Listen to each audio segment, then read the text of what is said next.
네, 누가복음 25번째 시간입니다. 9장 1절부터 10절 전반절까지만 같이 좀 살펴보도록 하겠습니다. 자, 8장에서 저희가 9장으로 이제 넘어왔는데요. 8장은 이런 주제가 있었잖아요. 예수님께서 사역을 하셨는데 그 사역을 함께 하는 동안에 제자들과 여인들이 함께 했다라고 이야기를 하면서 예수님께서 많은 사람들에게 증거하시기를 반응해야 된다라고 이야기를 하셨습니다. 자, 그러면서 세 가지 일련의 사건들이 있었는데요. 말씀들이 있었는데 그 말씀들에 대해서 예수님께 순종해야 된다라고 하는 주제로 이것을 엮었습니다. 자, 그리고 난 다음에 네 개의 일련의 연속되는 이적들이 있었는데 이 이적들은 예수님의 권위를 보여주면서 앞에서 이야기한 하나님의 말씀, 예수님을 통해서 하시는 하나님의 말씀을 잘 들어야 됩니다라고 하는 이야기의 근거를 보여주는 곳이라고 말씀드렸습니다. 그래서 예수님께서 권위가 있는 분이시기 때문에 하나님께서 보내신 분이시기 때문에 하나님께서 그를 통해서 하시는 말씀을 잘 들어야 된다라고 하는 이제 이야기로 연결되어 있죠.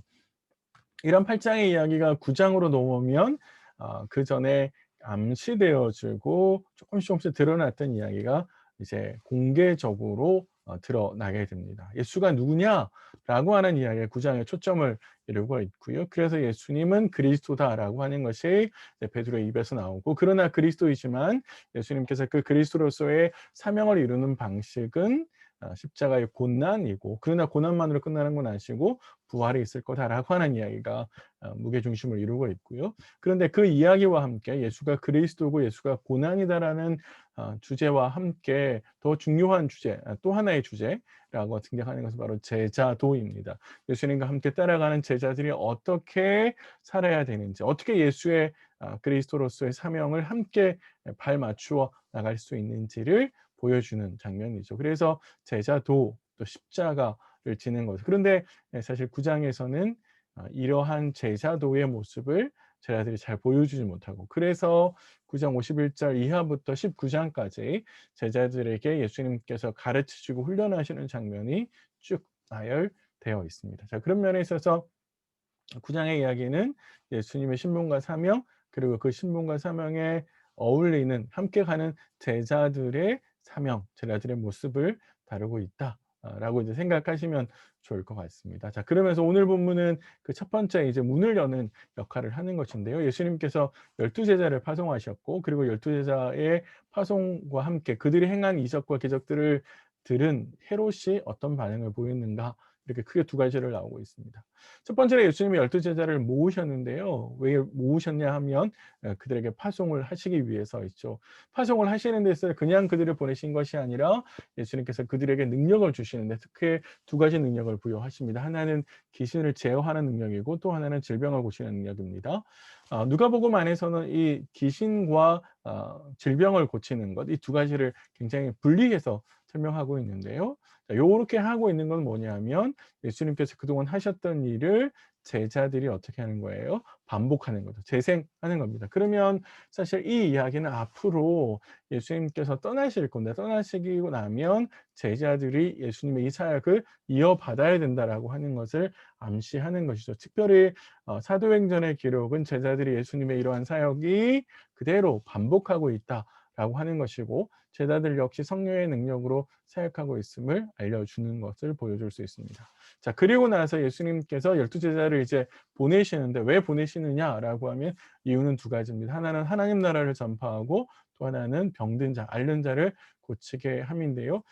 특별히 하나님 나라가 전파하는 것이 목적인데 사실 그게 메인이거든요. 그런데 하나님 나라를 전파하는 것으로만 끝나지 않고 앓는 자를 고치는 것은 사실 시각적인 효과를 통해서 하나님 나라가 실제로 임했다고 하는 것을 많은 사람들에게 알려주기 위함이죠. 그래서 하나님 나라가 실제로 이 시간 이 가운데 침투해 들어오고 있다라고 하는 것을 보여주기 위함입니다.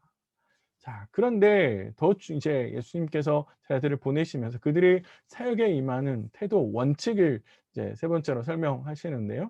큰 원칙, 일반적인 원칙은 뭐냐면 아무것도 가지지 말라라고 하는 겁니다. 사실 아무것도 가지지 말라라고 하시는 말씀은 모든 것이 되시는 하나님께서 그들을 책임지시기 때문에 그렇다는 건데요. 그래서 구체적으로 보면 지팡이, 배낭, 양식과 돈, 두 벌 옷을 금지합니다. 한 벌 옷으로 가라라고 이야기하시는 것이고, 사역에 들어가서 환영하는 사람들 집에서는 계속 그 자리에서 머물러서 사역하라라고 이야기합니다. 당시 헬라 철학자들은 사실 사람들에게 더 많은 환대를 받고 사실은 더 많은 수입을 올리기 위해서 이곳저곳을 돌아다니면서 사역을 했었거든요. 그러나 하나님 나라의 복음을 전하는 제자들은 그들과 다른 더 성숙한 모습을 보여야 된다라고 하는 점을 예수님께서 강조하시고요. 만약에 거절하면 어떻게 하느냐? 먼지를 떨어버려서 증거를 삼으라고 이야기합니다. 먼지를 떨어서 증거를 삼는다라고, 이것은 아마도 유대인들이 이방 지역에 갔다가 돌아올 때 먼지를 떨어버리는 그런 풍습에서 유래한 것처럼 보이는데요. 실제로 뭐 복음을 거절한 사람들에게 임하는 심판과 제자들은 관련이 없다.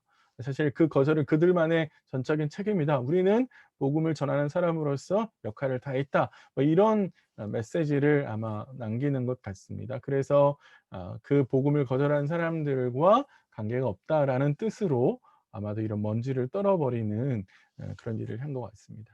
정리를 좀 잠깐 해 보시면, 제자들이 가져야 될 원칙은 크게 세 가지 의미가 있는데요. 첫 번째는 제자는 자신이나 준비물이 아니라 자신을 보낸 주님을 철저하게 의지해야 된다라고 하는 것이고요. 두 번째는 제자는 자신이 아니라 하나님 나라를 증거해야 되는 것이죠. 자기를 드러내는 것이 아니라 하나님 나라를 증거해야 됩니다. 세 번째는 그 하나님 나라를 증거하기 위해서 제자는 보다 성숙한 삶의 모습으로, 사람들이 인정할 수 있는 모습으로, 그러니까 초상식적인 모습이지 비상식적인 모습은 안 된다, 이렇게 생각할 수 있습니다. 바로 제자는 이런 모습을 가지고 가야만 사람들이 제자들의 복음을 들을 것이고 그리고 받아들일 거라고 생각할 수 있습니다.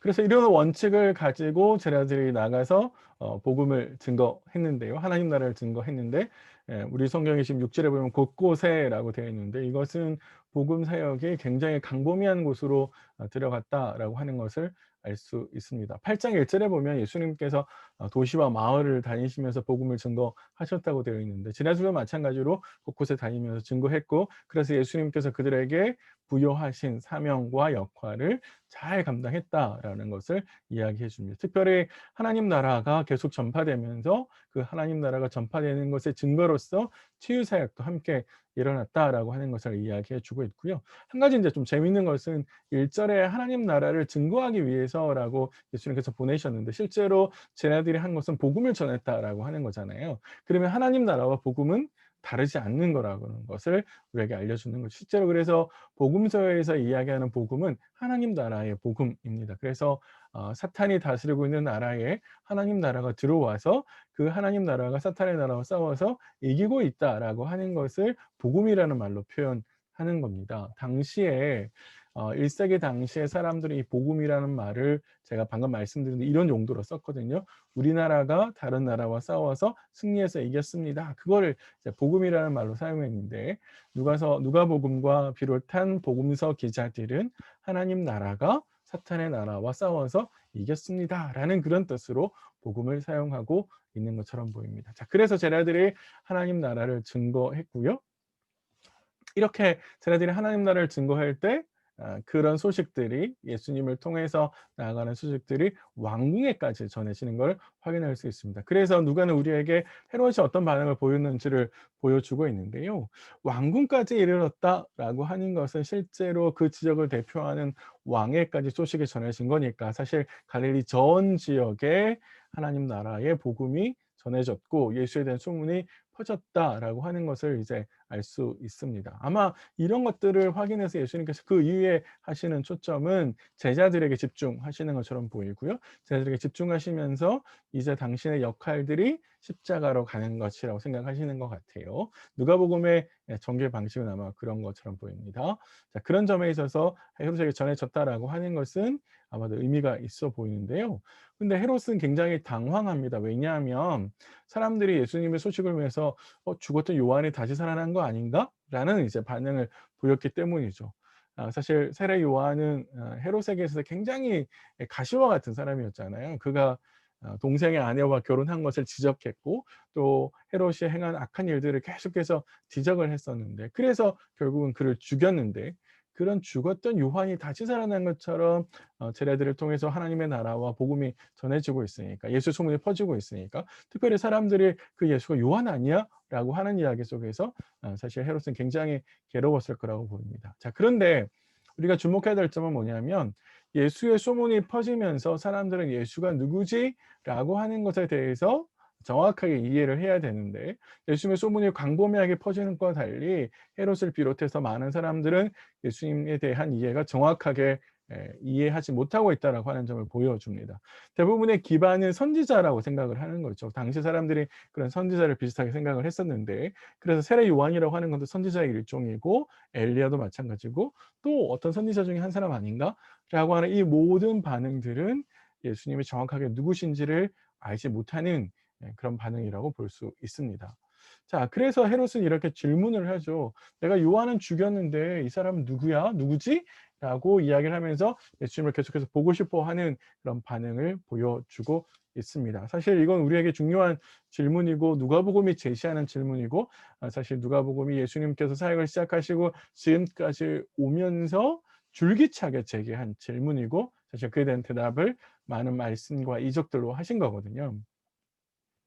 그래서 "예수가 누구야?"라고 하는 헤롯의 질문에 대해서 사실 독자들도 마찬가지고 오늘 우리도 마찬가지고요. 우리는 그 대답을 해야 될 필요가 있습니다. 물론 이제 다음 단락에 이후에 가면 오병이어 이후에 베드로가 그런 대답을 해 주고 있긴 한데요. 우리 각자도 그런 대답을 해야 되고 독자들도 그런 대답을 해야 될 필요가 있습니다. 몇 가지 좀 제가 적용을 해 보고 싶은데요. 오늘 말씀을 들으면서 아 사실 제자들에게 최소한의 물품을 요구하셨고, 그건 하나님을 철저하게 의지하는 제자의 방식, 사역의 방식에 대해서 이제 예수님께서 이야기하셨는데, 우리가 사역하는 곳에도 하나님을 철저하게 의지하는 그런 모습이 있을까 하는 한번 생각해 보셨으면 좋을 것 같아요.